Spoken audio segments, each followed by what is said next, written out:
Laika. The name falls upon deaf ears to those who haven't heard of the dog who gave her life for science.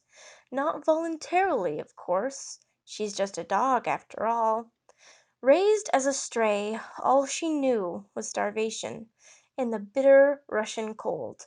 They said that strays would cope better in the vacuum of space. A lot more adapted, they would say, to the starvation that would come.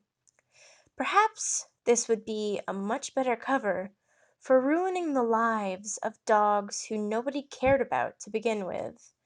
They thought female dogs would be a lot calmer than males. The temperament, they said, would work a lot better. Laika, she got the short end of the stick, chosen because she was the calmest out of her group. Calm, collected, and kind, such a popular girl whom everybody seemed to love. Yet they still knew she would never return from this mission.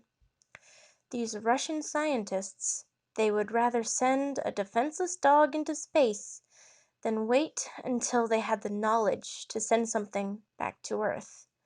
Thus, Laika became the victim and also an icon.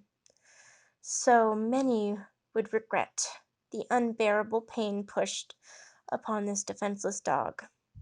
So much sorrow that they would commemorate her with statues, pictures, everything. How ironic that Russia would care more for a dog than of their own people. The article, published in January 14th of this year, says Chechnya LGBT, dozens detained in new gay purge. Mr. Kadyrov and all other government figures have repeatedly claimed that Chechnya has no gay population at all. Laika's fate was overheating and stress from the suffocating vacuum of space. Burned up in the atmosphere, her ashes scattering the oceans. Some people say that Russia is beautiful. Perhaps nature and the land say that this is true. The landscapes in the snow, astounding. But there is so much fear in their own population, screaming out that they exist, begging to not be snuffed out through the same cruelty that ended Laika.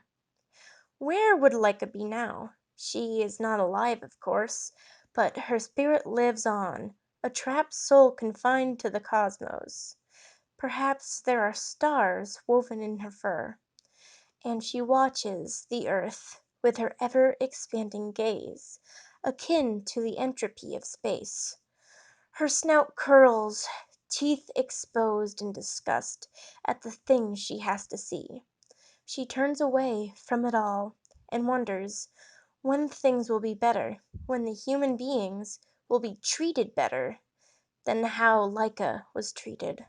For she is just a dog, an incredible dog, but one should truly scrutinize someone who shows more sympathy for another animal of a different species than another human being whose heart beats, whose flesh is warm, and whose eyes see nothing but cruelty.